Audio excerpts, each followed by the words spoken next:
welcome you to our annual TA award ceremony. It's always a very, very nice event that normally we would hold in person in July in the school with a nice lunch afterwards. This year obviously it's going to be an online event, but it is a very important event in our school calendar. So this is an opportunity for us to formally acknowledge the very important role that teaching assistants play in ensuring that our students receive an excellent education and have an excellent learning experience. And for us at MDS, teaching assistants are a key part of our teaching team, so they're absolutely integral to the work that we do in providing a first-class learning experience for our students. What I am going to do without further delay is introduce to the ceremony Professor Fiona Devine, who is head of MBS and AMBS, and Fiona is going to open the ceremony by saying a few words before we proceed to actually Thank you. So thank you, Eleanor, and thank you and good morning, everybody. It's really nice to see everybody. Just to say, actually, I was at a meeting last week, a Zoom meeting, where I was talking to a group of colleagues, and most of them did not have their videos on. And it was really not very nice, I've got to say, from my perspective. So actually, it's so nice to see lots of faces here, because it really is of our teaching assistants today. This is actually our 7th annual Teaching Assistants Awards ceremony, so a very nice tradition within the school. Now, as you all know, the university has one of its core goals. The second goal is to provide an outstanding teaching and learning experience. And this is something that's very important, of course, to us in the business school as well. And as part of delivering on that remit, if you like, we very much believe that it's very important to have highly motivated and well-trained staff. And of course, I regard many of you here as teaching assistants as a very talented group of people who are really key colleagues in helping us deliver this goal for the university.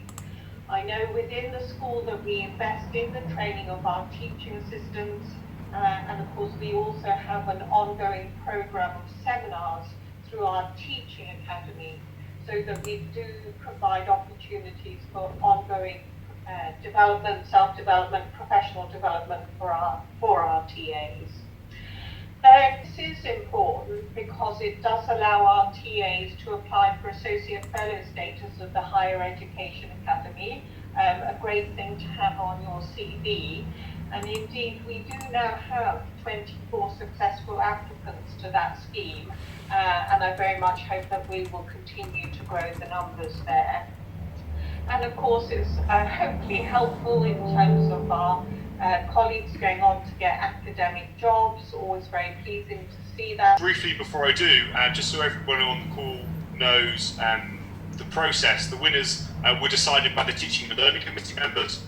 And then when considering these applications, the committee were looking for TAs who demonstrated how they believed that they'd inspired and encouraged student interest in the subject or discipline, how they challenged and motivated students towards academic excellence, how they'd shown enthusiasm for the subject or discipline, or given students helpful and constructive feedback, how they'd encourage students to develop new skills or use technology innovatively to support students' learning.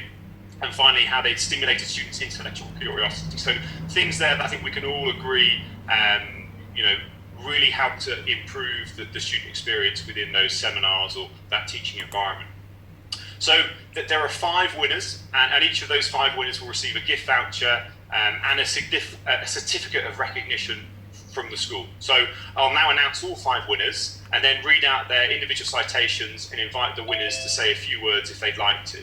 So in alphabetical order, I would normally get a drum roll or something.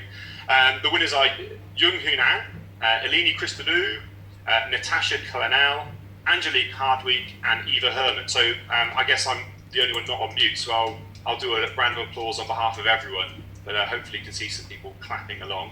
So congratulations to everybody there. So Now, what I'll now do is just go through and read out the sort of feedback or the citation that was given for each of those winners to sort of give a flavour of what it was they've done over the past year to warrant the recognition.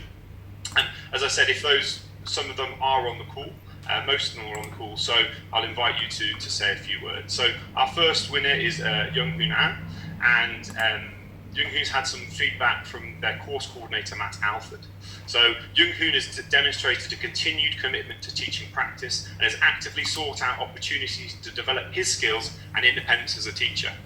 Young-Hoon's taken responsibility for the success of seminars by drawing on a range of teaching techniques, including group discussions and critical analysis of research material. Not only that, his ability to adapt to online seminar delivery due to disruptions caused by COVID-19 was incredibly impressive, and this reflected both Young-Hoon's ability to work effectively and his resilience in adapting to such sudden shock in normal teaching practice. So I'm not sure, Young-Hoon, are you here? And if so, would you like to say a few words? Yeah, well, first of all, I am extremely pleased and honored for... Very pleased that you were able to join us here as well. So our next winner, Alini, so Alini had, instead of feedback from her course coordinator, actually had student feedback. There's times when people have had challenges whether it's information they need, they don't have access to, or they have challenges with their payments, and someone to go in a way and go and say, okay, we need this result that push you. Learning for the school to make some closing remarks. Thank you, Chris, and well done. That was the Masters of Ceremony, very effectively there for making those awards. Chris, you've noted your thanks for several colleagues who've made an important contribution on the TA side in terms of supporting the TAs and in organising today's event. And you've also thanked the TAs themselves, but there is one very key person we also need to thank, and that's you, Chris, which is not quite the same as impressive. It's still that we've had an opportunity to stop today and to think about the commitment to our TAs and the contribution to make. So on that note, thanks again to all of you. Thanks to course coordinators for coming along today to support your nominees and to support the TAs who work so closely with you on your teaching delivery. And I wish you all a very good day and enjoy the rest of the day. Thanks everybody. Bye-bye.